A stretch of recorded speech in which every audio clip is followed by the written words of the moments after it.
मुझे लगेगा अच्छा गेरुए कपड़े पहनने वाला चाहिए। अब गुरु निकला है टाई और कोट में, तो हमने तो असली सदगुरु को हम रिजेक्ट कर सकते हैं। असली गुरु से क्या प्राप्त होता है? शुरू में दीक्षा प्राप्त होता है कि ज्ञान प्राप्त होता है कि आपने जैसे बोला सेवा करते करते 40 वर्ष में अनुभूति हुआ? क्योंकि उतना सबूरी, श्रद्धा और सबूरी, जो शिरडी साईं बाबा ने बोला है, श्रद्धा सबूरी।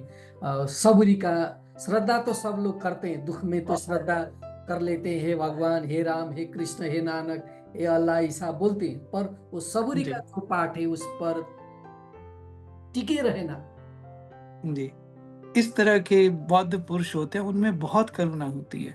शरीर बच गया, बौद्ध तो हो गए, अब वो अपनी करुणा बांटने के लिए ही दुनिया में चलते हैं। अब दुनिया में बैलेंस अपना, अपने आनंद में रहने के लिए वो आग बंद करके बैठे रहते हैं अपने रस में। अब हम जाता है, हम तो आग बंद करता नहीं है, हमको लगता है अरे ये बाबा तो बड़े ऊपर के बाबा हैं, आंख ही नहीं खोलते, साधना कर रहे हैं। तो मेरे ख्याल से कोई साधना वाधना होती नहीं है। अगर समझिए वो अमीर ही कैसा जिसको रोज मजदूरी करनी पड़े। जैसे ये हमारा मनुष्य जीवन तो हम तप करके आगे मुक्ति के मार्ग पे लाने के लिए जो पता है ना, पर जी आपने जो बात कहा, मैं आनंद में रहता हूँ, ये एक तरह के स्पिरिचुअल हिप्नोटिज्म, आध्यात्मिक सम्मान जैसा भी लग रहा है ना सुनने सुनने के लिए।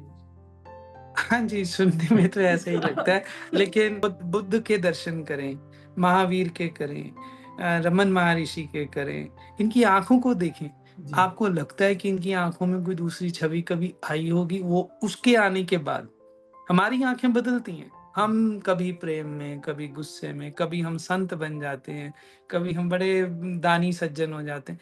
हमारी आंखें बदलती रहती हैं पल पल, लेकिन हाँ, उनकी नहीं बदलती। अब उनका ये है, ना तो पृथ्वी में आनंद लिया, स्वर्ग की आशा में मर गए। हम्म। अरे भैया, जिधर हो उधर का तो खान पान कर लो, खा पी लो, जी लो, आनंद से रह लो। युट्युब मार्फत प्रसारण भइरहेको दिव्यपुरी टिभीमा यहाँहरूलाई स्वागत छ। जैसे गुरुजी, आपने बोला आपने अपना सदगुरुदेव से जो बैठकर उसका प्रसंग भी कुछ बता दीजिए ना। आपका वो भाव कैसा था? आप किस अवस्था में गुजर रहे थे? आपका मानसिक अवस्था कैसा था? आपका ज्ञान का अवस्था कैसा था? कैसे आपने सदगुरु, गुरुदेव, गुरुदेव कितने गुरुदेव हैं? क्योंकि यहाँ यहाँ तो लोगों का बहुत सारा गुरुदेव भी होंगे शारीरिक रूप में। ये कैसे हमको पहचाने? गुरुजी, आपका भी कोई अनुभूति बताना चाहते हैं वो प्रसंग, ताकि दर्शकों लिए भी लाभ होगा। जी आपका पहला गुरुदेव से साक्षात्कार, ताकि कितने समय में थे, कितने वर्ष में थे? आपको कैसे पता चला वही मेरे गुरुदेव है? ये कैसे होगा इसका रहस्य? हाँ, तो मैं ना एक भी ये प्रश्न ऐसे भी दोस्त मित्र पूछते हैं, मैं बहुत बार उत्तर देता हूँ। मैं इसमें एक आपसे अनुमति लेके इसमें मैं फैक्ट्स नहीं डालूंगा, जो तथ्य हैं, यहाँ मिले वहां मिले, ये सब नहीं डालूंगा, क्योंकि ये मेरे हिसाब से ये केले के छिलके हैं। इनका कोई काम नहीं है, छिलके फेंकने ही है, खाना तो केले के भीतर ही होता है ना। हम जब केला खाते हैं, बनाना खाते हैं, तो मैं आपको तथ्यों की ओर नहीं ले जाना चाहूँगा, तो उसके लिए मैं पहले ही क्षमा माँगता हूँ। वो आपको किसी किताब में लिखे कोई भी एबीसीडी मित्र भी सुना देगा, कहीं कहा भी होगा। मैं सिर्फ़ अगर गुरु की बात करूँ कि उनसे मिलन क्या था? क्या था? बस आप ये समझिए, वो जैसे प्रेम होता है, अब किसी को किसी चीज़ से प्रेम हो जाए, अगर हम सांसारिक वस्तुएँ देखें, आप समझिए आपने कोई घर देखा, आपका मन आ गया, अरे यही घर लेना है। कोई गाड़ी देखी, अगर मटेरियलिज़्म से देखें, इसी तरह रिश्तेदारियों में होता है। गुरु से भी कुछ ऐसा ही होता है, आपको कुछ पता नहीं चलता कि क्यों? कोई कारण नहीं होता। जैसे मैं अनुरोध कर रहा था रंजन जी, कि तथ्य हमारे जीवन में कारण अलग-अलग बनते हैं किसी भी सत्पुरुष से मिलने के। अ, उसकी एक तारीख हो जाती है, कोई संदर्भ बन जाता है, बैकग्राउंड कॉन्टेक्स्ट होता है।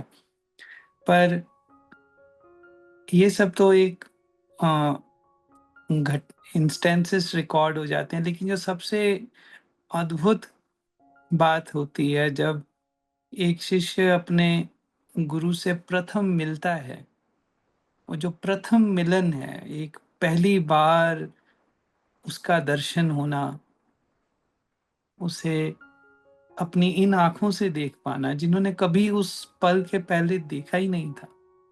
उनको कोई अनुभव नहीं था इसका, और इस अनुभव की कोई तैयारी भी नहीं थी। कोई शिष्य प्रिपेयर होके नहीं जाता कि आज हम इसको गुरु बना के ही लौटेंगे, कोई ऐसे गया नहीं। जो गए हैं वो लौट के नहीं आए, ऐसा तो हुआ है, लेकिन तय करके करना मुश्किल है। तो ये जो वो अद्भुत घड़ी होती है, जिसमें शिष्य अपने प्रिय प्रियतम को सबसे पहली बार देखता है, उसी में सब कुछ हो जाता है। सारी भक्ति, सारी सारे उस रिश्ते की जो नींव होती है, जैसे अगर मैं साधारण जिंदगी की बात करूं, एक स्त्री पुरुष अगर विवाह करते हैं, तो उनको उस संबंध को रंग रूप देने में कुछ समय लगता है, एक दूसरे को समझने में, जानने में, निर्भर डिपेंडेंट होने में, दूसरे पे निर्भर होना, ये एक क्रम ब क्रम चलती रहती घटना है।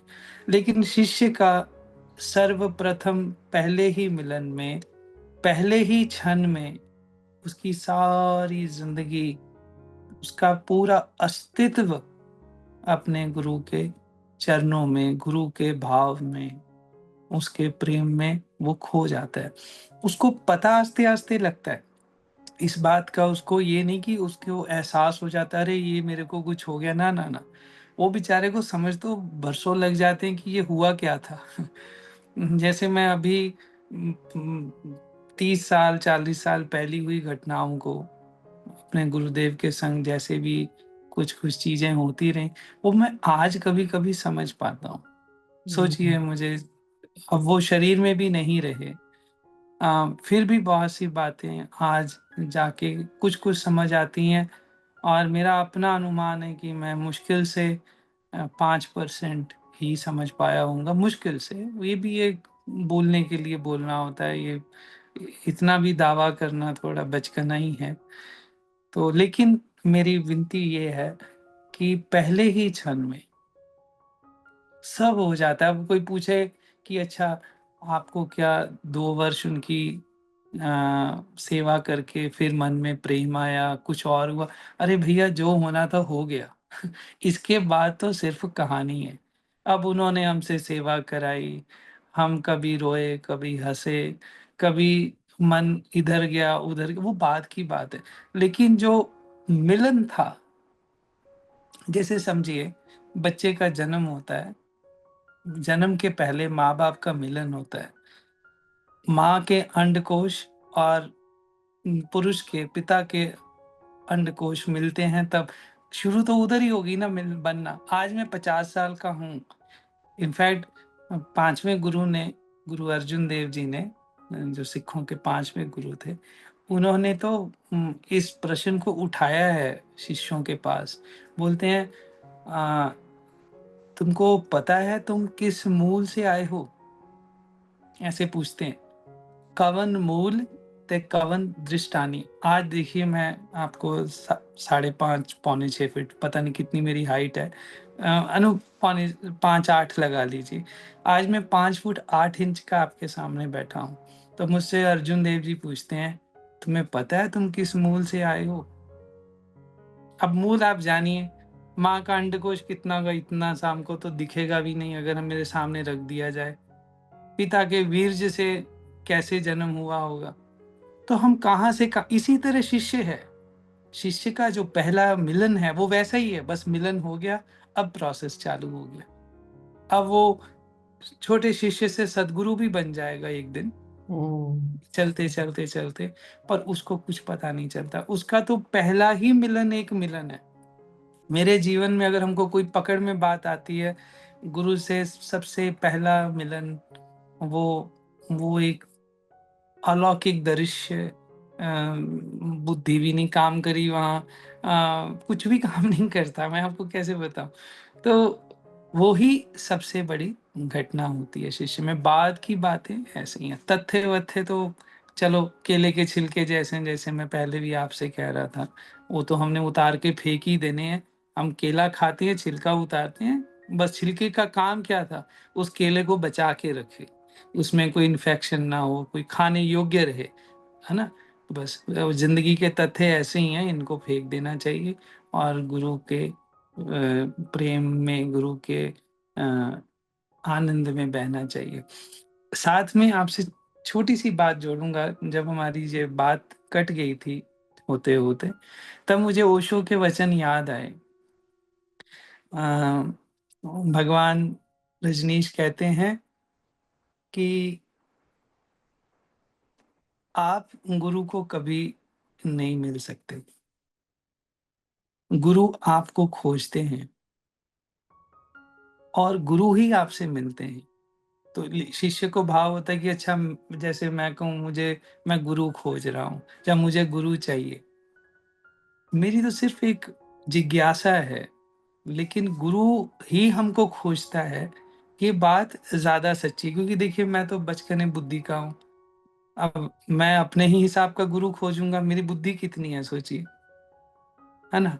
मुझे लगेगा अच्छा गेरुए कपड़े पहनने वाला चाहिए। अब गुरु निकला है टाई और कोट में, तो हमने तो असली सदगुरु को हम रिजेक्ट कर सकते हैं, बोलेंगे अरे, जैसे ओशो ये भी कहा करते थे कि आज अगर कृष्ण भगवान पृथ्वी पे आए मुकुट लगा के, हाथ में बांसुरी लेके, आधे लोग तो उनको ऐसे ही भगा दें, बोले ये पगला कहाँ से आ गया। हमारी बुद्धि में नहीं पड़ेंगे। इसी तरह ना तो भगवान हमारी बुद्धि के बस की बात है, ना गुरु हमारे बस की बात है। तो असलियत में ये बात आज मैं कह पाता हूँ, शायद मुझे भी नहीं ये बात का कोई अनुभूति होगी पहले, कि गुरु ही शिष्य को खोजता है। जैसे आप, अभी मैं आज अपना उदाहरण दूं, मैं ये कह के नहीं दे रहा कि मैं गुरु हूँ, सिर्फ ऐसे कि दे रहा हूँ कि जैसे मेरे पास मित्र सज्जन आते हैं, तो हमको भी मन होता है कि हम कोई भीतरी संप्रदा उनसे बांटें, उनको कह दें, उनको कुछ दे दें। ठीक है, भले ही मेरे पास थोड़ा है, कम है, वो भगवान जाने, लेकिन बहुत तीव्र इच्छा होती है। अच्छा, अब हम क्या करते हैं, बैठे हैं 50-100 आदमी बैठा है, तो हम ऐसे, उनको तो पता नहीं लगता, लेकिन हम खोज रहे हैं। अरे अच्छा, कोई किसी में थोड़ा सा भाव दिखता है, अच्छा इसमें हो सकता है क्या, जैसे वो मूर्तिकार को मूर्ति बनानी हो, पत्थरों में मूर्तियां ही देखता है बिना घड़े। तो आप अगर ये सही सही समझें, मैं उनको खोज रहा हूँ। अगर अगर मैं गुरु, वो ऐसे ही, मैं गुरु नहीं कहता कि मैं गुरु के योग्य भी हूँ, जैसे उदाहरण के लिए मुझे कुछ देना है, चलो इसको आप ऐसे समझिए, आपने किसी भिखारी को दान देना है, तो आप खोजते हैं, सबको तो नहीं दे सकते, किसी को बुला के तो नहीं कह, ले भैया दान दिया तेरे को। तो इसी तरह गुरु ही खोजता है, और ये हमारे अ, अ, अच्छे कर्म है, पूरब कर्म है, जो अंकुर जब वो प्रगट प्रगट होते हैं, तब हमको साधु संत, नानक तो ये भी कहते हैं कि तुम में अगर तीव्र इच्छा और तुम पात्र हो, तो ये जानना एक दिन वो तुम्हारे दरवाजे पे आएगा, खुद खटखटाएगा, ऐसे लिखा है उन्होंने, वो खुद नॉक करेगा। आप सोचिए, आप घर में बैठे हैं, रंजन जी, आपकी घंटी बजे, भगवान या गुरु खुद आ जाए, बोले रंजन मैं तुम्हें लेने आया हूँ, तो आप क्या करोगे। तो शिष्य को तो गुरु ऐसे ही ले जाता है। और हाँ, अब मिलन आपका अपने गुरु से कहीं भी हुआ हो, वो दिखने में ऐसा है कि हम गए जहाँ ये घटना हुई, ऐसा नहीं है। गुरु ही आपको खोज रहे होते हैं और वो ही आपको अपने भीतर ले लेते हैं। अब समझिए, आप, मैं अपने गुरु के पास पहुंच गया, उदाहरण के लिए सपोज ऐसा माना जाए कि मैं ही गुरु को पाया, जब मुझे गुरु मिल गए, मैं गया जी गुरु के पास, अब वो रिजेक्ट कर देते, देखते ही ना, वो होने ही ना देते मिलन। मिलन तो आत्मा का है, शरीर का तो है नहीं। अब भीतर से वो अपनी शक्ति को, जहाँ अपनी वो प्रक्रिया को संकोच कर जाते, मेरे सामने नानक बैठा हो, मुझे नहीं दिखेगा, मैं चूक जाऊंगा। तो ये गुरु की ही अनुकंपा है। तो आपने, ये उसी प्रश्न के कड़ी में था कि गुरु के पास क्या एहसास हुआ, क्या हुआ, तो मेरे पास इसका कोई रिकॉर्ड नहीं है रंजन जी। मैं बुद्धू सा हूँ इस मसले में। हाँ, और कोई बात पूछें हमको, पूछिए भारत के प्रधानमंत्री का नाम, हम सही सही बता देंगे इतनी बुद्धि है, अखबार पढ़ लेंगे। इससे ज्यादा हमको गुरु को लेके, जैसे विवेकानंद जी थे, उनकी मुझे बात याद आती है। वो रामकृष्ण जी को लेके कभी नहीं बोले। वो यही कहते थे, मैं गुरु के बारे क्या बोलूं, मेरे चमड़े की जीभ है। इतने बड़े वेदांती, इतने बड़े वक्ता, इतना गूढ़ ज्ञान रखने वाले, ज्ञानी और प्रेमी दोनों, विवेकानंद जी बोलते हैं जी हमारे पास जुबान नहीं है। हमसे कुछ बुलवा लो, वेदांत पे बुला लो, वेदों पे बुला लो, उपनिषद पे बुलवा लो, जो बुलवाना है बुलवा लो। वो अपने अंग्रेजी मित्रों से ये कहा था उन्होंने, बोले बुलवाओ हम बोल लेंगे, लेकिन उसके बारे मत पूछना, उसके बारे कहना मुश्किल। और रामकृष्ण थे क्या, एक अनपढ़ गांव के सीधे साधे से भक्त। हाँ, जो थे भगवान के रूप के ही, लेकिन उनके बारे में वो बोल नहीं पा रहे, सोचिए। तो गुरु ऐसा ही होता है। तो सदगुरु असली गुरु से क्या प्राप्त होता है? शुरू में दीक्षा प्राप्त होता है कि ज्ञान प्राप्त होता है कि आपने जैसे बोला सेवा करते करते 40 वर्ष में अनुभूति हुआ? क्योंकि उतना सबुरी, श्रद्धा और सबुरी, जो शिरडी साई बाबा ने बोला है, श्रद्धा सबुरी। सबुरी का, श्रद्धा तो सब लोग करते हैं, दुख में तो श्रद्धा कर लेते हैं, हे भगवान, हे राम, हे कृष्ण, हे नानक, हे अल्लाह, ईसा बोलते हैं, पर वो सबुरी का जी जो पाठ है उस पर टिके रहे ना, जी। कितने गूढ़ रहस्य का बात है गुरुजी। आप तो इसमें पिघल गए हैं साधना में, 40 वर्ष साधना कर कर आपने तो नौनी निकाला है ना। इसमें रंजन जी ऐसे है, देखिए जैसे लड़की की शादी हो जाती है किसी से, तो अब उसका पति टेढ़ा हो, सीधा हो, गुणी ज्ञानी हो, कुछ भी हो, उसका सब्र कहाँ से आता है? उसको पता है मेरा और कोई है ही नहीं इसके बिना। अब जब हम गुरु के पास रहते हैं, अब हमारा दूसरा ठिकाना है ही नहीं, हम जाएंगे कहाँ? और मन भी नहीं होता। तो सब्र तो तब टूटता है जब आपके पास दूसरा विकल्प हो। आपको एक क्रम से दूसरे क्रम में जाना है, एक जगह से दूसरी जगह जाना है, तभी तो सब्र टूटा। आप इससे संतुष्ट नहीं हैं और आपको कहीं कुछ और एक्सप्लोर करना है। भक्तों के जीवनों में ऐसे हुआ है, बहुत से भक्त हुए हैं जो एक गुरु के पास गए, थोड़े वर्ष रहे, मन नहीं बना, जहाँ भीतर में कोई जो चाहते थे नहीं, फिर वो छोड़ के चल दिए। तो ऐसा हुआ है। तो ये वो है कि उनको सब्र नहीं आया। जैसे हम कुछ खा लें, आप मुझे कुछ खिला दें घर पे बुला के, मेरा पेट भर जाए। अब मुझे आपको सब्र का पाठ नहीं पढ़ाना पड़ेगा, मेरा पेट भरा हुआ है। आप मुझे लाख जगह के निमंत्रण दें, अरे अभी चलो वहां जाके आते हैं, मैं बोलूंगा यार जाना नहीं है मेरे। तो मुझे ना सब्र पढ़ना है, ना सब्र कमाना है, सब्र आ गया है भीतर। हाँ, भोजन हम खाते हैं, फिर दोबारा भूख लगती है, वो अलग है। लेकिन गुरु एक ऐसी चीज है, मैं तो ये भी महसूस करता हूँ कि उसको पाने के बाद कोई ज्ञान भी नहीं बचता।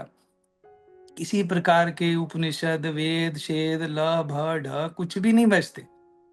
अगर बच गए तो अभी तो फिर कुछ बचा हुआ है ना, वो कहीं ना कहीं हमको बुलाएगा। फिर हम्म। हमको सब्र कहाँ से आएगा जहाँ कुछ होगा? तो लगभग हाँ, जैसे हमें गुरुदेव से हम प्रश्न वश्न करते थे, जिज्ञासा उठती थी, वो सिर्फ एक अरस्ते के सहयोग में, जहां वो ले जा रहे हैं। जैसे समझिए, मुझे मेरे पिताजी मेला देखने ले जाए, मेला समझते हैं ना, मेला हिंदी का एक शब्द है।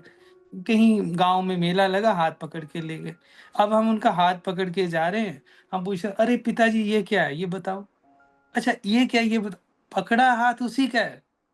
मेले में मुझे और कहीं नहीं जाना, जाना वही है जहां मेरा बाप ले जाए। लेकिन प्रश्न उठेंगे, अच्छा वो झूला कैसा है, अच्छा ये खरीद दो, ये खिलवा दो। किससे कह रहे हैं? गुरु से, अपने पिता से कह रहे हैं। अब उसकी मर्जी है, वो बोलेगा अरे ये नहीं खाना, ना ना ये पेट खराब होगा, ये झूला अच्छा नहीं है, इसमें बैठ जाए, ये सेफ है। तो इसी तरह शिष्य भी अपने गुरु का हाथ पकड़ के चलता है, उसमें जो प्रश्न आते हैं वो करता है, लेकिन उसके बाहर उसे कुछ जानने की जरूरत नहीं होती, वो आनंद में है। उसने हाथ पकड़ा है ना उसका, बस उसी में आनंद में वो सदा। सब्र, सब्र लाना नहीं पड़ता, सब्र हो गया है भीतर। अगर लाएगा तो टूट जाएगा, आज मन समझाएगा तो दूसरे दिन बच्चा नहीं समझेगा, कुछ और करेगा। तो ये जो सब्र चीज है, ये जैसे भोजन खा के आती है, तो ऐसे ही गुरु को मिलते ही सब्र आ जाता है। आप बल्कि इसको कसौटी माने, जहां आपको सब्र आ जाए वही आपका गुरु है। तो कसौटी भी होनी चाहिए ना, अगर गुरु को कैसे समझेंगे? आप किसी का दर्शन किए, कुर्सी में कोई बैठा है, बहुत हजार शिष्य है, लेकिन आपको सब्र नहीं आ रहा है उसको दर्शन करके, उससे मिलन नहीं हो रहा है। वैसे वो जो मिलन की मैं बात कर रहा था, अंड को वो मिलन, वो समय, वो घड़ी नहीं जन्म ले रही है, तो सब्र कहाँ से आएगा? तो आपका ये हो सकता है ये जगह नहीं, अभी कहीं आपको और जाना होगा। तो जहां सब्र आ जाए उसी को कसौटी माने। और सब्र ऐसा आता है रंजन जी, वहां कभी भूख लगती ही नहीं। बल्कि वो रविदास जी का बेगमपुरे के शब्द में ही उन्होंने कहा था, जिसने पूछा था, वो बोलता है अच्छा ऐसा गांव है, और वहां उस गांव में क्या होता है? गम नहीं है और क्या नहीं है? बोलते हैं वहां आलस भी नहीं आता, वहां भूख भी नहीं लगती। ऐसे ऐसे उन्होंने शब्द में उदाहरण दिए थे। गुरुजी, आपने इतना वो गुरु पाने के बाद आनंद का, शिष्य का कुछ काम नहीं, क्योंकि गुरु का चरण बोल दिया, फिर भी इतना देखिए, हमारा साधु संत महात्मा जैसे रामकृष्ण परमहंस देव ने भी कितना तप किया, रमण महर्षि ने भी कितना तप किया। वो अपने अपने पुरुषार्थ, अपने पुरुषार्थ देखने के लिए वो जीव का पुरुषार्थ दिखा, पर तप तो किया। फिर अभी तो गुरु प्राप्त हो गया, कुछ करना नहीं है हमको, और खोजना और जिज्ञासा करना और आत्मा अनुसंधान करना और अध्ययन करना नहीं पड़ेगा। सिर्फ हमने गुरु प्राप्त हो गया, वो शांति हो गया, बस हमारा हमारा कर्तव्य पूरा हो गया। तो बिल्कुल, देखिए बात तो आपकी ठीक है तो ऐसे ही गुरु प्राप्त हो गया, उसके बाद कुछ बचता नहीं है। पर अब देखिए, मुझे गुरु प्राप्त हुए, मिलना हुआ उनसे, सीखे, वो शरीर भी छोड़ गए, शरीर करके नहीं है, मैं तो हूं ना अभी। मैं इस शरीर को किस काम में लगाऊंगा? अगर तो सिंपल सी बात है, जितने दिन मेरी बायोलॉजिकल लाइफ जिंदगी बची है, उतने दिन ये शरीर कुछ ना कुछ तो कर्म करेगा ही। खाने पीने से लेके लोगों का आना जाना, रमन महर्षि के पास भी लोग आते थे, रामकृष्ण के पास भी आते थे, हर साधु संत के पास आए। दुनिया तो आती जाती रहेगी। तो अब उसमें चलने के लिए कोई तो, अब हम दुनिया में, हमको समझिए उतना आकर्षण अगर नहीं है, तो हम आंख बंद करके बैठेंगे। अब क्या करें? अब रमन महर्षि ने तप किया। अब आप एक मिनट सोचिए, अगर रमन महर्षि तप ना करते, उनका भीतर तो क्या 16-18 साल की उम्र में उनको जो अनुभूति हुआ, शरीर से अलग हो गए, अपने आप को उसका दर्शन कर लिए, तो रमन हो गए। अब वो क्या करते हैं बाकी समय में? आंख बंद करके बैठे। वो खुद ही बोलते हैं अपने प्रवचनों में आगे चल के कि मैं चुप से बैठा रहता था, अगर मैं कुछ बोलूंगा तो पूछेंगे। और ये लोगों ने जान लिया कि ये बोलता नहीं है, ये पूछते नहीं थे, बोलते मेरी कहानी चलती रही। ये उनके अपने वचन है, रमन महर्षि के। जी तो अब साधु को इनलाइटन होने के बाद जीना तो है ना। अब जब वो चुप करके बैठा रहता है, साधारण आदमी सोचता है ये तप कर रहा है, अब तप वप तो वो करता नहीं है, मुझे नहीं लगता कोई तप की आवश्यकता रह जाती है, कोई तप की जरूरत नहीं है। अब वो शरीर में है, शरीर की क्रियाओं को भी उसको देखना पड़ेगा, उसको प्रभु का ये जो प्रसाद है, देह मिली है, मनुष्य जन्म मिला है, जब तक का इसका जर्नी है उसको ध्यान देगा। फिर साथ में साधु संतों को हृदय में बहुत करुणा होती है। वो मतलब रमन महर्षि की अगर हम बातें करें, वो रसोई में ना कुछ भी वेस्ट नहीं जाने देते थे। जैसे कि एक बार कोई कोई छिलका था वहां रसोई में बचा हुआ किसी सब्जी का, जिसको अक्सर फेंक दिया जाता है, रमन महर्षि ने अपने हाथों से जाके उसकी भी सब्जी बना दी, और जब लोगों को दिया गया भोजन में, सब हैरान हो गए। तो कहने का उद्देश्य ये है कि जो इस तरह के बौद्ध पुरुष होते हैं, उनमें बहुत करुणा होती है। शरीर बच गया, बौद्ध तो हो गए, अब वो अपनी करुणा बांटने के लिए ही दुनिया में चलते हैं। अब दुनिया में बैलेंस अपना, अपने आनंद में रहने के लिए वो आंख बंद करके बैठे रहते हैं अपने रस में। अब हम जाता है, हम तो आँख बंद करता नहीं है, हमको लगता है अरे ये बाबा तो बड़े ऊपर के बाबा हैं, आँख ही नहीं खोलते, साधना कर रहे हैं। तो मेरे ख्याल से कोई साधना-वाधना होती नहीं है। अगर समझिए वो अमीर ही कैसा जिसको रोज़ मज़दूरी करनी पड़े। हम्म, गरीब तो मज़दूरी करे, समझ आता है। अब जी समझिए कोई बहुत धनी हो गया, फिर अब भी वो समझिए जाए बाज़ार में, दो जी हमको ₹500 ₹1000 हम लेबर करेंगे, हँसी आएगी ना। तो इसी तरह मुझे तो नहीं लगता कि कोई साधना रह जाती है, ना करते हैं, बस आनंद में जीते हैं। वो हर क्षण आनंद रहेगा, क्योंकि हर पल का आनंद, नित्य आनंद, नवरस का आनंद। क्योंकि हम तो प्रकृति में काम भी आता है, क्रोध भी आता है, लोभ भी, क्योंकि व्यवहारिक वो करना पड़ता है, काम क्रोध तो आता है। इसको कैसे हैंडल करेंगे, क्या रहेगा गुरुजी, इसमें क्या होगा? नहीं मतलब आप गुरुओं की बात कर रहे हैं कि साधारण पुरुष की बात कर रहे हैं? नहीं, गुरु प्राप्त होने के बाद वो शिष्य का। हाँ, वो सब तो देखिए चलता रहता है। काम, क्रोध, लोभ, मोह, ये जो भी चीज़ें हैं अ अ, हर प्रत्येक व्यक्ति के अपने चरित्र के हिसाब से इनका चलन बना रहेगा, आना-जाना बना रहेगा। और ये कहानी तब तक चलेगी जब तक शिष्य खुद मुक्त नहीं हो जाता, खुद ब्रह्म में लीन नहीं हो जाता। तो ये वही है, जैसे हमें भूख लगती है, हम खाना खाते हैं, पचाते हैं, फिर हम विसर्जन करते हैं उसका, फिर खाते हैं, फिर सोते हैं। तो ये तो काम, क्रोध, लोभ, मोह, अहंकार का आना-जाना लगा ही रहेगा। शिष्य के जीवन में भी नहीं जाता, रहता है। रहता है। हाँ, उसके पास एक सुपर पावर होता है, उसका गुरु। सुपर पावर है। पर क्या अरे, होता है कि अब समझिए मुझे काम ने तंग कर दिया, हुआ हम्म, मेरे साथ, मैंने गुरुदेव से कहा, तो फिर उनकी वो मोटी-मोटी आँखें जैसे होता है ना दबका के, जैसे हम चोए चोर भाई ऐसे जरा सा बोले, तो हम भाई डर गया, काँप गया है, क्या हो गया भैया? तो फिर ऐसे प्यार किया, अरे इधर आ, क्या सोचता है ऐसे तू?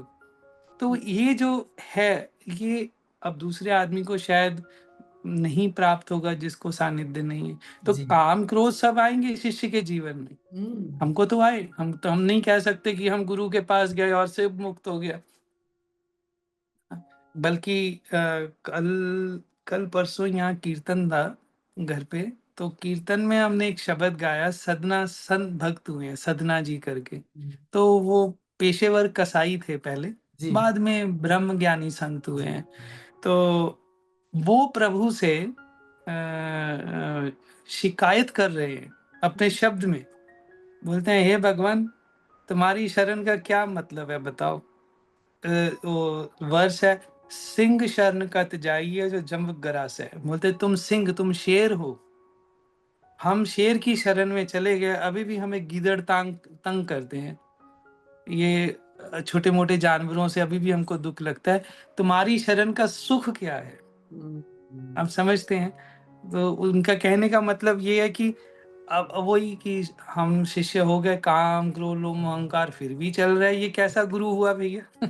अगर काम क्रोध लोभ मोह अहंकार, वो तो चलेगा ही, वो हम्म, चलेगा ही। वो आपका अपने चरित्र का यही तो रूपांतरण होना है। अगर आप में पहले दिन मिल के ये बात ऐसे ही हो गई, तो रूपांतरण के लिए बचा क्या फिर? सही है, है सही। ना? बूंद सागर में मिल गई तो वो सागर होगी, वो रूपांतरण है। लेकिन हाँ, जब तक नहीं मिली, बेचारी घूम फिर रही है ना, हम्म, कहीं पड़ी होगी बादलों में, कभी रास्ते में, कहीं पहाड़ों की कंदराओं में, कहीं कुछ भी उसका रास्ता हो सकता है। जब तक वो चलते चलते चलते उसमें लय नहीं हो जाती, तब तक तो वो बूंद ही है। इसी तरह शिष्य शिष्य, ये इसमें काम क्रोध लोभ मोह अहंकार, ये ड्रामा तो होगा ही। हाँ, बस इतना ही है कि गुरु साथ में है, वो कहते हैं ना, तेरा साथ हो तो भैया हम कहीं भी चल लें।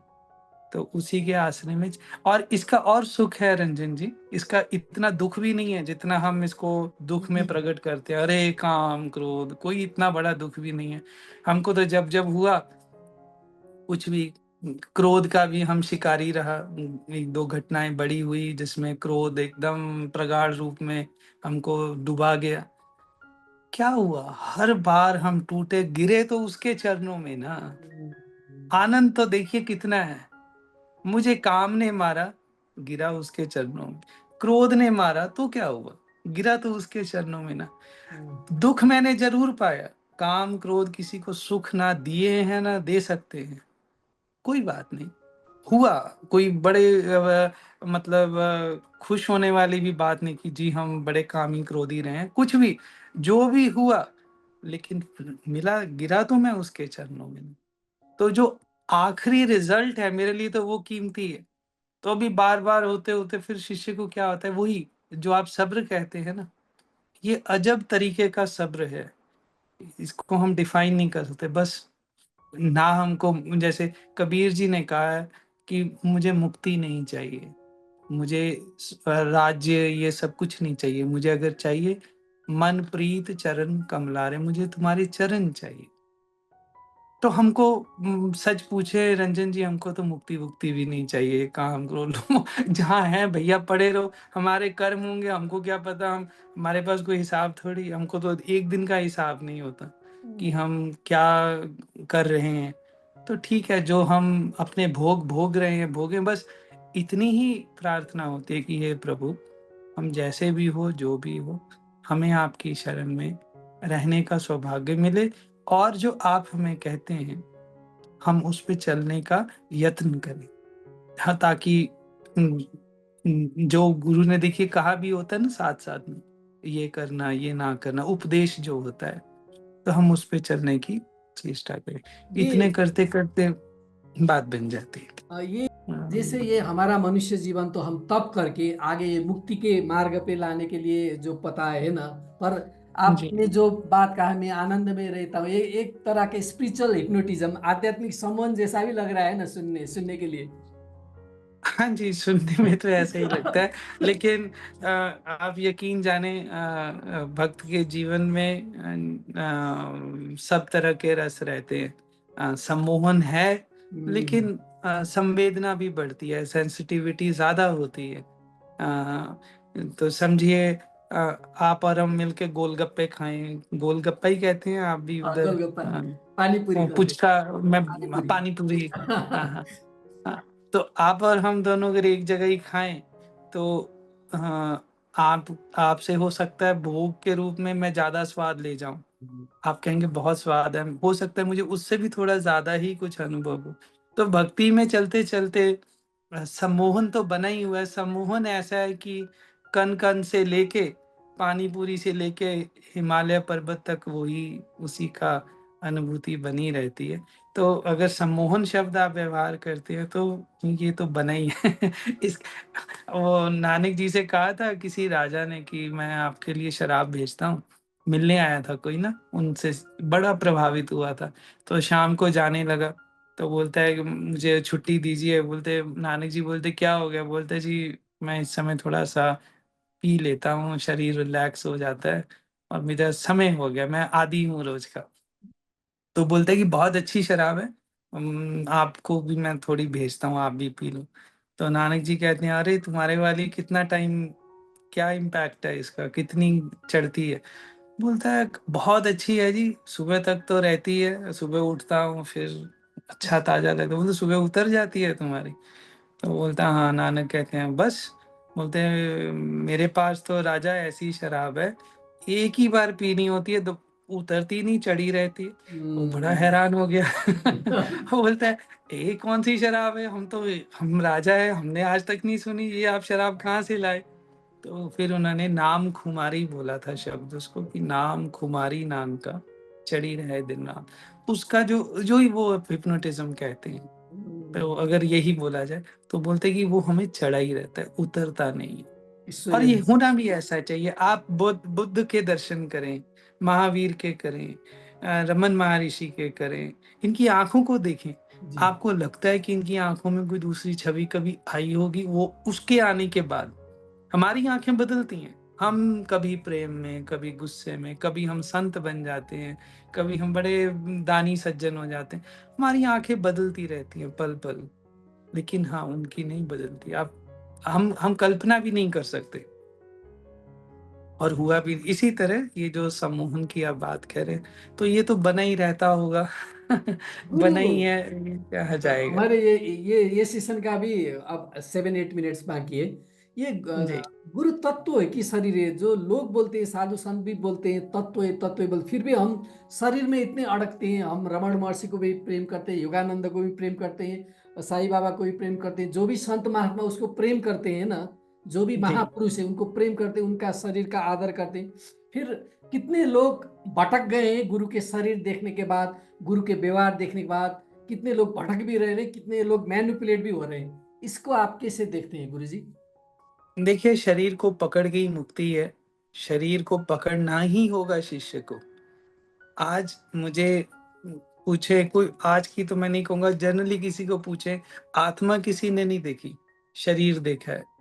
आत्मा तो एक कहानी है।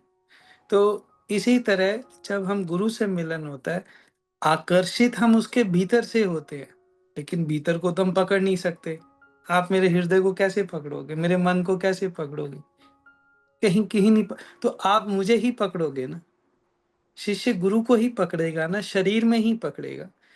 तो सभी शिष्यों का अपने गुरुओं के शरीर को पकड़ना बड़ा ही प्राकृतिक है, और पकड़ना भी चाहिए।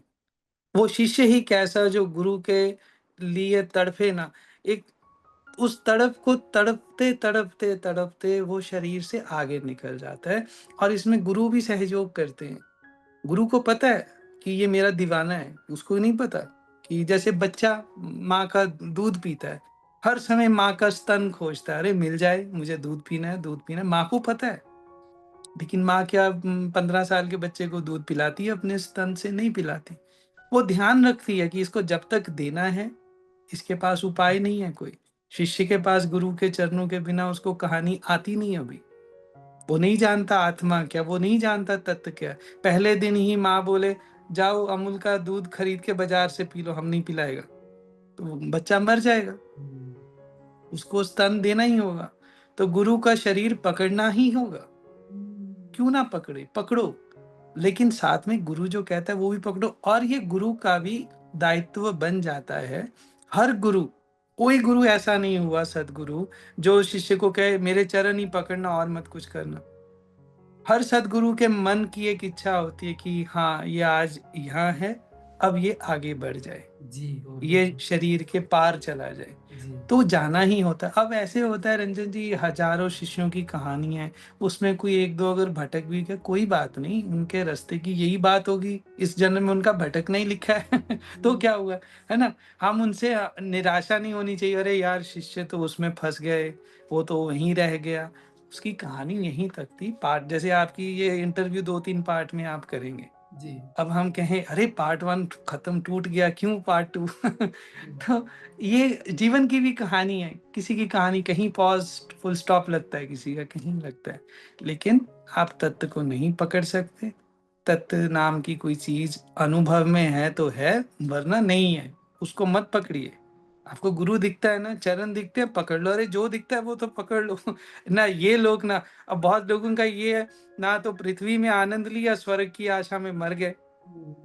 अरे भैया, जिधर हो उधर का तो खान पान कर लो, खा पी लो, जी लो, आनंद से रह लो। अच्छे आगे जो हो, जो सुनते हैं ऊपर कुछ है, देख लेंगे जब आएगा समय। तो इसीलिए गुरु को पकड़ना सुंदर बात है, पकड़ना चाहिए। गुरु प्राप्त होने के बाद एक शिष्य का, साधक का रूपांतरण कैसा होगा? उसका व्यवहारिक जीवन रूपांतरण होगा उसका, क्योंकि ये जो इच्छाएं चाहने, ये जो भोग विलास, आश्रम, घर परिवार को बढ़ाना चाहता है कि क्या वितरागी अवस्था होता है कि क्या होता है?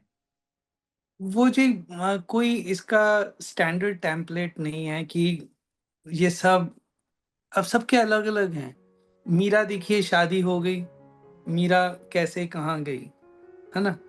अब हर शादीशुदा औरत मीरा नहीं बन सकती, है ना। तो इसी तरह जो रूपांतरण है वो बड़ा ही बाहर से देखें सब्जेक्टिव है। हम्म। अच्छा, इसमें ये रूपांतरण हुआ, हम तो बाहर का ही एक अप्रॉक्सीमेट कुछ हिसाब लगा सकते हैं। तो बाहर के रूपांतरणों को अगर हम छोड़ दें, जैसे मैंने आपको पहले भी कहा था कि गुरु के मिलन को ही अगर हम पकड़े, तथ्यों को छोड़ दें, अराउंड क्या हुआ, जी इसी तरह अगर हम केवल रूपांतरण को पकड़ें, तो भीतर में हर शिष्य के सत चित आनंद रहेगा। बाहर के जीवन में उसका डाइवोर्स हो, बाहर के जीवन में वो प्रधानमंत्री बने, कोई चपड़ासी बन जाए, कोई वैज्ञानिक बन जाए, और वो उसी काम में लगा भी रहे भले ही, हम्म, उससे कोई अंतर नहीं आने वाला। रूपांतरण भीतर की बात है। हाँ, वो रूपांतरण इतना प्रगाढ़ होता है कि जब किसी को भी होता है तो उसकी आंखें, उसका चेहरा, उसका शरीर, उसका उठना बैठना, सभी में परिवर्तन अपने से ही दिखने लगता है। जैसे गर्भवती औरत होती है, उसको थोड़ी कोई बोलता है कि तू आस्ते चल या दौड़ या ऐसे बैठ, उसके हम्म, उसके हाव भाव से ही हमें अनुमान लगता है कि अच्छा, इसकी ये अभी दिशा है शरीर की। तो रूपांतरण भीतरी बात है और सब्जेक्टिव नहीं है। उसको हम एनालिसिस नहीं कर सकते। अगर करेंगे चूक जाएँगे। समझिए, रूपांतरण होने के बाद सब लोग अपना सर मुंडवा देते हों। सोचिए 1 मिनट के लिए। अब मैंने नहीं मुंडवाया, आपके सामने बैठा हूँ। आपने अब वही आपको इसका तो लगता है रूपांतरण नहीं हुआ। ये धर्मों में फ़र्क क्या बातों के? इन्हीं बातों के हैं। जी जी हमारे सिख कहेंगे पगड़ी पहनो, है ना? इसके बिना मुक्ति नहीं आ रही। ये भी बुद्धू लोग हैं भैया। ये पहनने से अगर मुक्ति होती तो हम 5-10 बाँध लें और है ना? मुंडवाने से हो, मैं तो आज ही मुंडवा लूँ। मैं तो सिखिज़्म बाद में देखेंगे धर्म क्या कहता है। लेकिन रूपांतरण ऐसे होता नहीं है। अंदर ना गुरु नानक कहते हैं एक जगह, अगर लोग बड़े तीर्थों में नहाने की बातें करते हैं ना, इधर नहाओ, उधर नहाओ, तो बोलते हैं अगर ऐसे होता तो तुमसे पहले मुक्ति मेंढक की होती। जी सबसे पहले मुक्ति का अधिकारी वो है, वो रोज तरह-तरह से नहाता है पानी में। तुम तो क्या घर में शावर के नीचे नहा रहे हो आज। थप भिडियोहरूको लागि हाम्रो च्यानल सब्स्क्राइब गर्नुहोस् र छेउमा रहेको बेल आइकन पनि दबाउनुहोस्।